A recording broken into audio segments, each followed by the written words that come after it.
तो यहां गरीबदास जी कहते हैं, झांकी वे कबीर की सतलोक का नजारा देखा, और नानक कीती वाह वाह वाह गुरु वाह वाह। ये तो भगवान ने थे। और वह सिखा के गल प्रीब कौन छुटावे था। अब वाहे गुरु कौन है?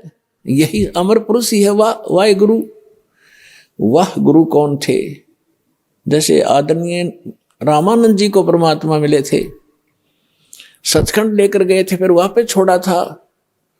वो 5 वर्ष की लीला कर रहे थे, परमात्मा 5 वर्ष की आयु दिखा रहे थे। 104 वर्ष के वृद्ध रामानंद जी ब्राह्मण पंडित विद्वान वेदों और गीता के माने जाते थे। तब उसने कहा था कि तुम साहेब, तुम संत हो, तुम सतगुरु, तुम हंस, और गरीब दास तेरे रूप बिना और न दूजा अंश। तुम स्वामी में बाल बुद्धि, तुम मालिक हो। मेरा ज्ञान तो एक बालक जैसा था। तुम स्वामी में बाल बुद्धि, कर्म भ्रम की ओर नाश। रामानंद जी कह रहे हैं, गरीबदास जी परमात्मा से प्राप्त ज्ञान को तुलसीदास जी की तरह अपनी छाप लगा कर बता रहे। गरीबदास निज ब्रह्म तुम, निज ब्रह्म माने वास्तविक परमात्मा आप हो। मुझे हो गया दृढ़ विश्वास, दोहू ठोड़ है एक तू, भया एक से दो। गरीबदास हम कारणे तुम आए हो मगजो। वहां से चल कर आए हो। बोलत रामानंद जी सुनो कबीर करतारे, गरीबदास सब रूप के तुम ही सर्जनहारे।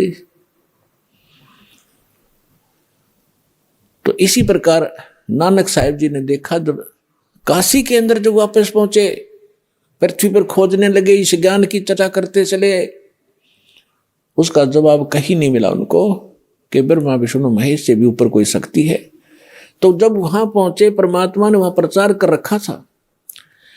परमात्मा के ज्ञान से परिचित जो रामानंद जी के आश्रम में भगत मिले, उन्होंने 1 मिनट में सारी कथा सुना दी सचखंड सतलोक की।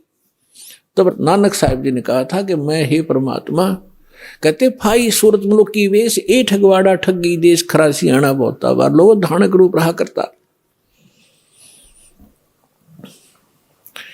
तेरा एक नाम तारे संसार। ओए होए, नानक साहिब जी ने कहा कि तेरा एक नाम, यो सतनाम तारे संसार में, ए हो आस, ए हो आधार। इसी आस में मैं आपके पास आया हूं, मेरा और कोई आधार रहा नहीं आपके ज्ञान से। तो कहने का भाव ये है कि दास जो कहना चाह रहा था आपको, ये कितना सीक्रेट मंत्र है। नानक साहिब जी ने, आज उनके करोड़ों शिष्य हैं, और उनके बाद 9 इनके गुरु साहिबान भी हैं। किसी के पास सतनाम की छींट नहीं लगी, इनके पास सतनाम नहीं था।